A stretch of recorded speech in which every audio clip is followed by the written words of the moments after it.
Hi guys, welcome to this short little webinar on working with aches and pains. And it's true that 90 to 95% of back pain, which is one of the biggest problems in the world. So if you're experiencing back pain, you're not alone. It's a really big problem.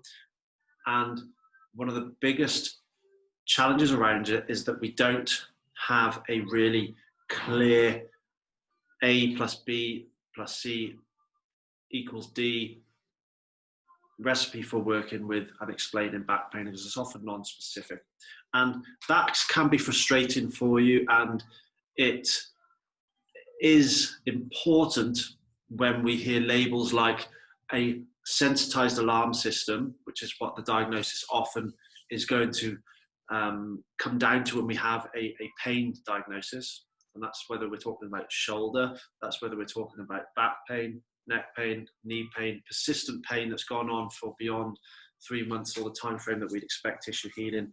It is a sensitized alarm system. And our alarm system, our nervous system, can become sensitized at different points in our nervous system, from our nerves all the way into our spinal cord and our brain, and that affects us as a nervous system and as a person. So it's really important, and what I want to be able to support you, whether you're working with me in reviewing some of these things, or your healthcare professional that you can be taking this information to and helping them help you work through some of these important concepts. Now, if you were to step on a rusted nail, would you want to know about it? Would you want to have a system that would tell you that's not a good idea?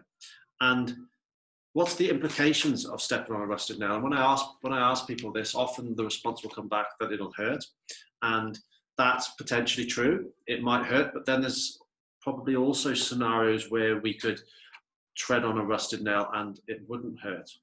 For example, if I'm crossing the road after work and there's a rusted nail that goes through the bottom of my shoe, and I've got a bus coming at me in the corner of my eye, I'm probably not going to feel pain in my foot in that moment, even though the same input is coming into my foot. The context would change and I'd probably be able to get out of the way. But what is consistent around it, regardless of the context around the implications of a rusted nail coming into my foot, is infection. And if an infection goes unchecked and doesn't get appropriate medical management, the implications are that we could die. And that is what we have evolved, a really important protective system to protect us from threat or potential threat. And that is exactly how our nervous system is lined up to protect us. And this isn't to scale, but this is illustrating that we have over 400 nerves that goes over 45 miles, and it's connected like highways going around our entire body, with the brain attached to the top. And this is how our nervous system maps out. And you may have heard that the nervous system works like electrical impulses. Zaps impulses back and forward to carry information, and that's how it might look if we saw it on a graph, which would be that this is a buzz of electricity that is normal, and it's going on in every one of our nerves the entire time, and that tells us that we're alive. When that's not happening, we've got a problem.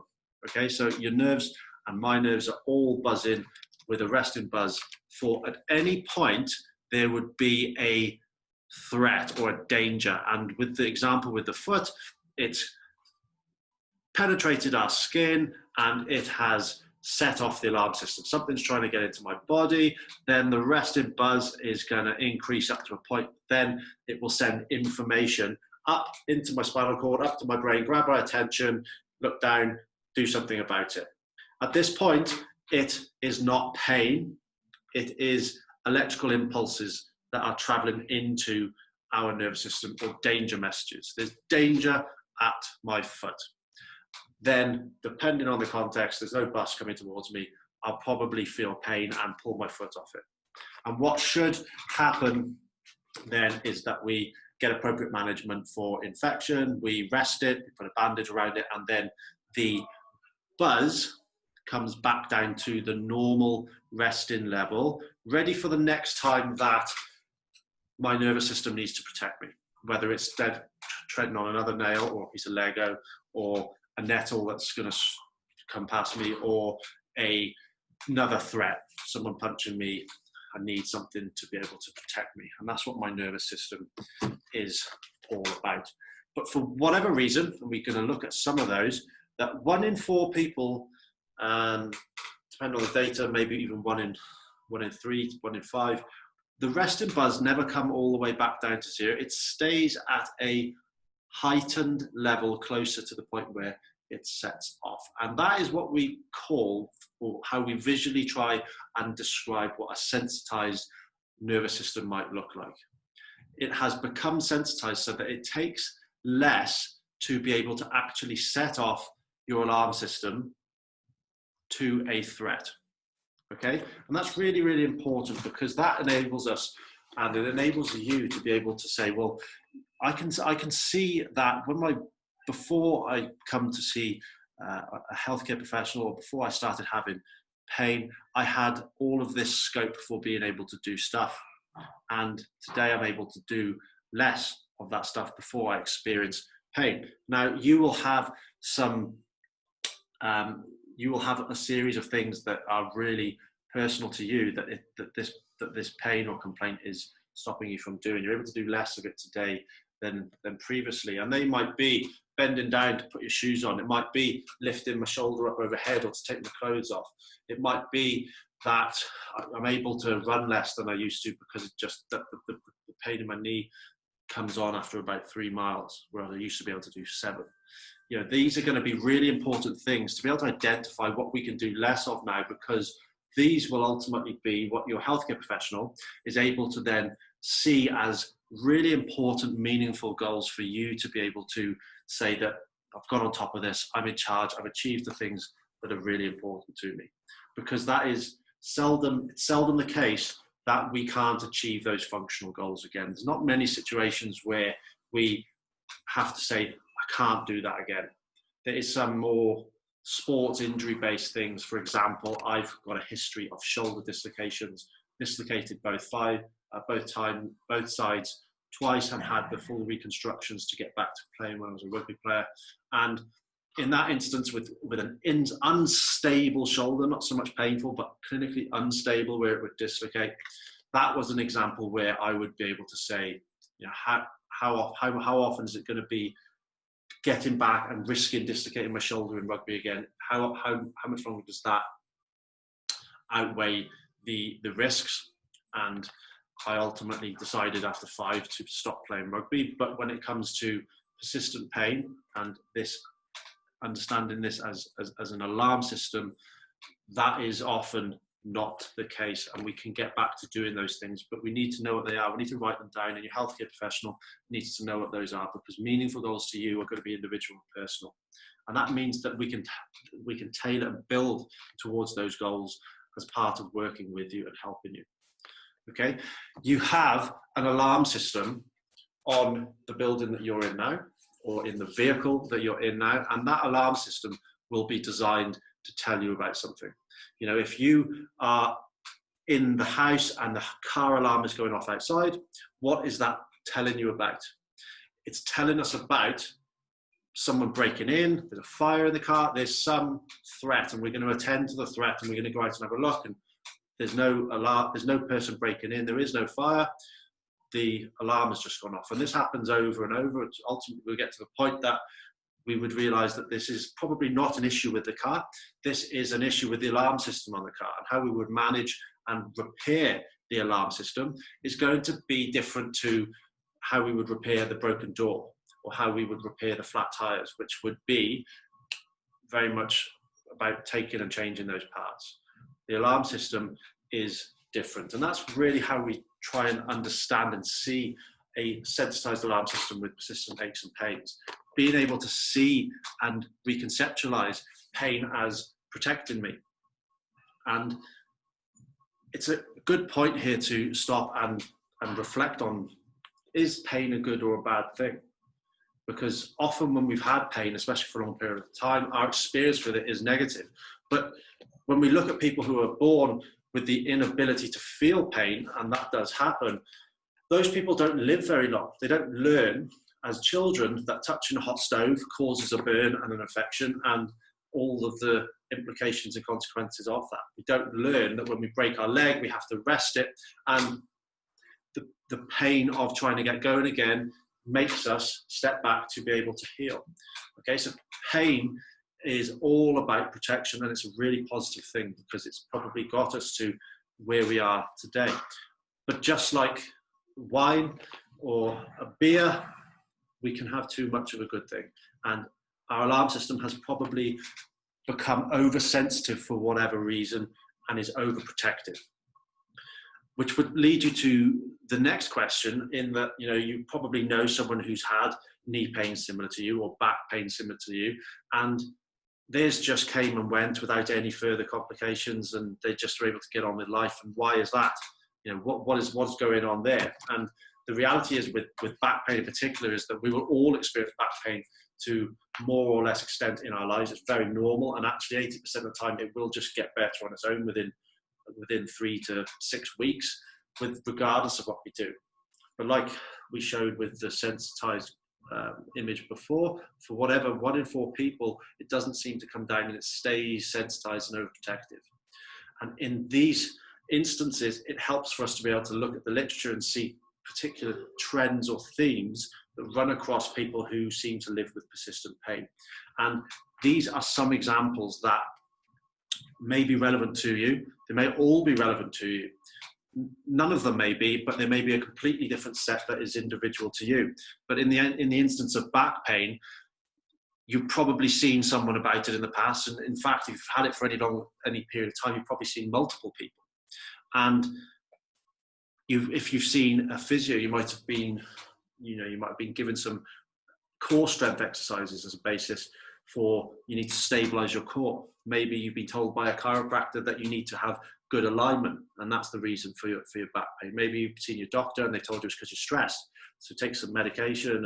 And maybe you've seen an acupuncturist and they told you that your chi lines and meridians are off. And these different explanations for back pain, unfortunately, are more of a feature of the training of the healthcare professional that you've seen, and having different explanations in terms of an alarm system is going to increase sense of threat. It's going to be turning up the dial for, I don't know what's going on. That makes us worry, and it makes us concerned, and it's going to heighten our sensitivity.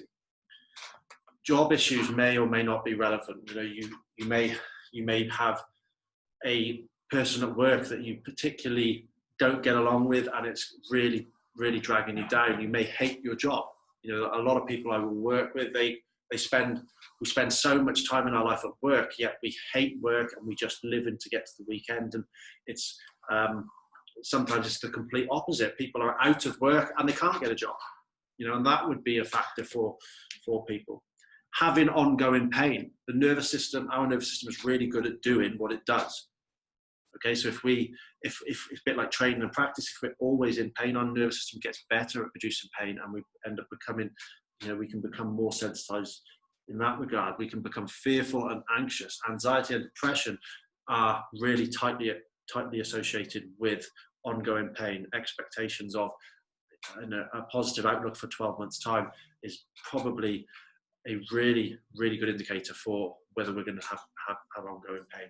So, family concerns. Some people will have a marriage that's breaking down. Some people will be going through a family member's got some illness. These are going to be factors that could be and are consistent across the literature when we look at people with aches and pains. And failed treatment. I've seen a chiropractor and had manipulation, and it feels better for a while, but then I'm back to square one.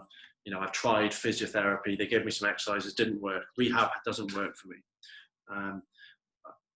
Really, really good examples that are consistent to be able to explain. Potentially, some of them may be relevant for you. Maybe none of them are. But there's a whole different set of things that that you get the idea of just sitting down and jogging your thoughts on what could or couldn't be relevant. And I often find that it's helpful for people to hear me connect some of these to myself, because I'm not disconnected from all of these factors any more than you are. You know, I have, at the moment, I have medial elbow pain on both sides, which is from I do a lot of training and strength training that stresses this from a strength perspective on the tendons. But then, just the same as with back pain, if this goes on for a long period of time and a longer period than I would expect, you know, I'm going to be wanting to look at all of the other things that go on in my life to be able to say, is there any things that I've got going on that are sensitizing my ability to recover and my nervous system to wind down? You know, this pandemic that we're going through is causing, as a small business owner, enormous stresses for the running of my business that got closed down in March. So that's a life factor for me that I would want to be able to connect to my ongoing elbow pain should this not settle down. And then what that then leads me to be able to do is say, you know, is there anything I can do about my business? Because that is an important part of my livelihood. I love work, so I want to be doing it, and I can't do it. So if it's out of my control, I can park it. You know, family concerns. Maybe I've got a long-standing issue in my relationship that is making me not happy, and it's not going to be anyone else who's going to solve it. But if I've got ongoing pain that is impacting my life, and I look at my relationships, and some of my most important relationships are really actually dragging me down, then what things are in my control to be able to impact those things? And it's not for your musculoskeletal rehabilitation specialist to delve into becoming a pseudo-psychologist. That's where maybe a counsellor or someone that you can speak to regarding some of those things may help. But what it is for an evidence-based musculoskeletal healthcare professional to do with you is to be able to connect the dots on how some of these psychosocial well-being factors can be connected to your ongoing persistent pain. And we know that if you know more about pain, that it reduces the threat of your back pain, and it makes you experience less pain. So what I would like you to do from the session that we've just gone through here is you can watch it again, and I'd like you to maybe jot down a few things that made sense for you. Okay, and so an example might be, okay, we talked about pain being an alarm, and an alarm is a bit like on my house, decide to tell me about threat, and write down anything that didn't quite make sense. And so he took the session was talking about threat in an alarm system, but I still can't really quite connect that with why my back's hurting. And these little questions will help you go to your healthcare professional to then elaborate and make sure that we're talking and on the same page. Okay. And what I would also encourage is that on this section where we looked at things that you're able to do less of today than you used to before you seeked out help, before you started having pain, was to jot those down. Because again, these become not only important for us or your healthcare professional to be able to individualize and tailor your plan towards that, they become very motivating for you to be able to get back to doing those things. Okay, so it could be returning to play a sport again. It could be being able to play with your grandkids and bending down without fear of doing so. It could be being able to carry your shopping home without having to ask for help. It could be any number of things, but it has to be important to you. And writing it down and working with your healthcare professional is going to be incredibly motivating for you to do so. And it helps your healthcare professional give you what you need, as opposed to what a textbook says that people with back pain have, because that's not the best way to work in a evidence-based biopsychosocial way. And this was that last one that we looked at. So what things might be contributing to your sensitized alarm system? If there's anything from the example that we went through here, they could be that you were all of them, could be that you were none of them. Jot them down, and we can maybe talk about them if you want to, or at least it means that you can reflect and see if you can action them away from us. And we don't even have to delve into it, but we can make that connection for how it could be contributing to your aches and pains. Okay, so I hope this was helpful, and you were able to build some actions on that in terms of progressing forward and implementing and getting going in this upward spiral towards getting back into taking control of your aches and pains.